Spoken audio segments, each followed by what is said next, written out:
Several years ago, I had several patients, and I kept seeing the same pattern in the clinic where patients would come in and tell me they're not feeling well. We do the physical exam, we get a lot of the objective data, the blood pressure, the heart rate. If they had an implantable pacemaker, the defibrillator, we would download the data. And in spite of having all that information, everything looked normal. In those same patients, we know that we would get the call sometimes 3 or 4 days later that they actually got sick, or they actually did get sick. So they knew ahead of time, before we knew, that they weren't feeling well and that something was brewing.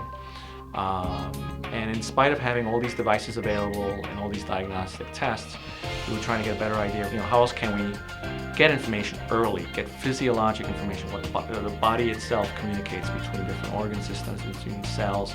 How can we tap in that information?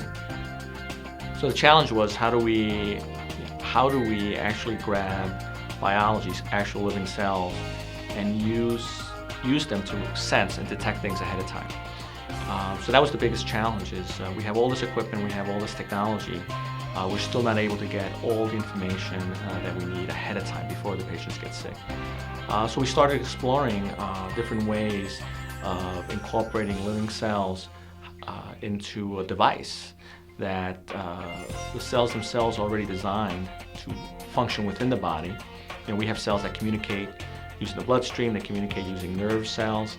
So the body already has systems in place to look for disease when there's an abnormality, then act on it. And the question came, how can we use these living cells, set them up in such a way that they can be part of a device that can add one more piece of information that we need to provide care for the patient. In the clinical application of the device, it would be implanted in a human.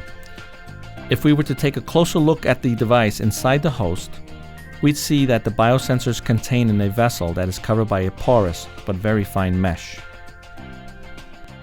The mesh allows the biochemicals that we want to pass through while excluding larger particles like white blood cells, preventing them from attacking the cells in the biosensor.